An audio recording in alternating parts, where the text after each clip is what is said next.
तब घर आ पाते हो।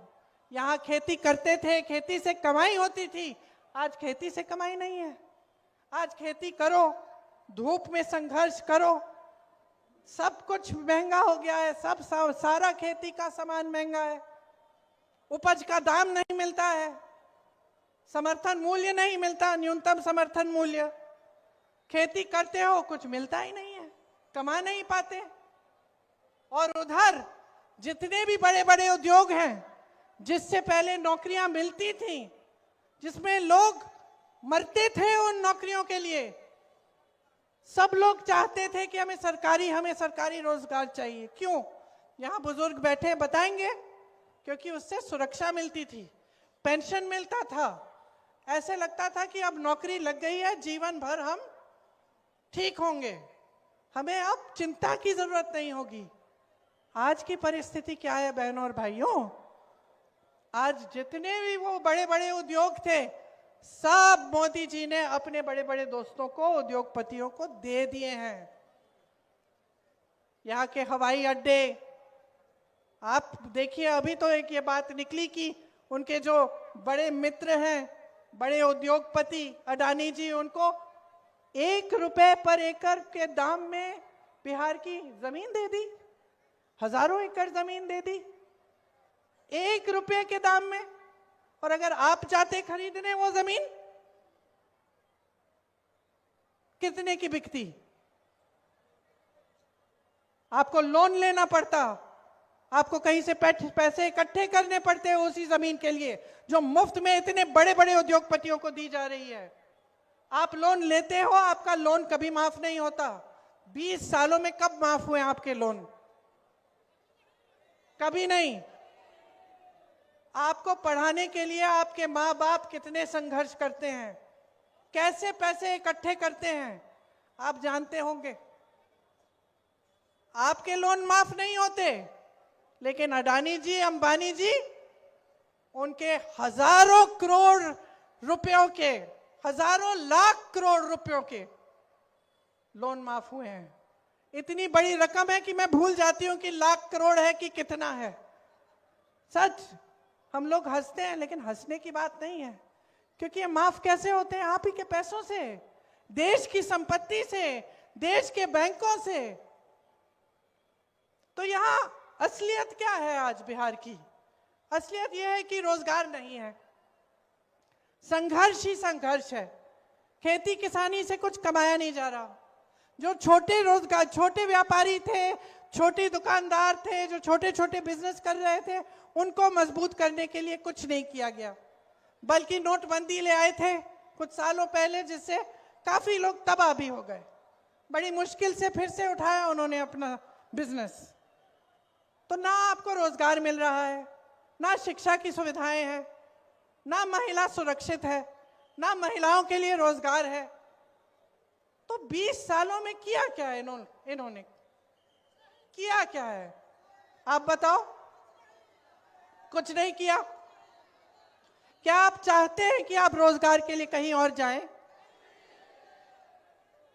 क्या सब ये नहीं चाहते कि अपने परिवार के साथ रहें, कि अपने बच्चों को पास रखें, बच्चों की परवरिश में शामिल हों? क्या सब नहीं चाहते कि यहीं पे रोजगार मिले, शिक्षा मिले, यहीं पे भविष्य उज्जवल हो? सब चाहते हैं।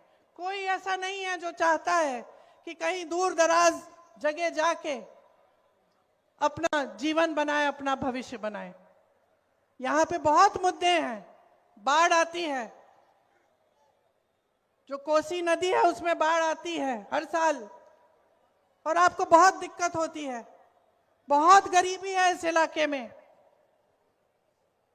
हमारे समय में जब कांग्रेस की केंद्र में सरकार थी, तो बाढ़ को राष्ट्रीय आपदा घोषित किया था, ताकि अगर बाढ़ आती थी, नुकसान होता था, तो आपको केंद्र सरकार की तरफ से कुछ मिल जाता था नुकसान को रोकने के लिए, ताकि आप कुछ कर सकते हैं उसके साथ।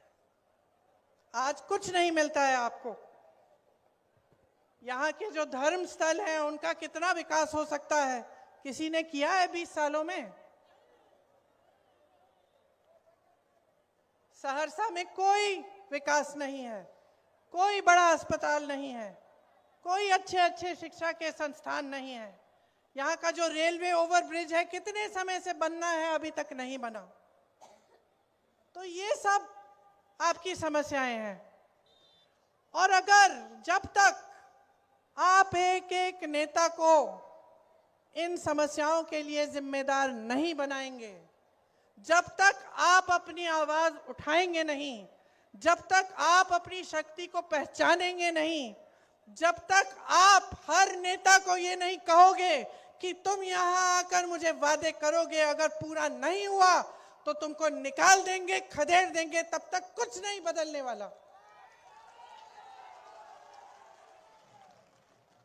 और मैं सिर्फ भाजपा के नेता के बारे में नहीं कह रही हूं, मैं कह रही हूं कि आज मैं आपके सामने आई हूं।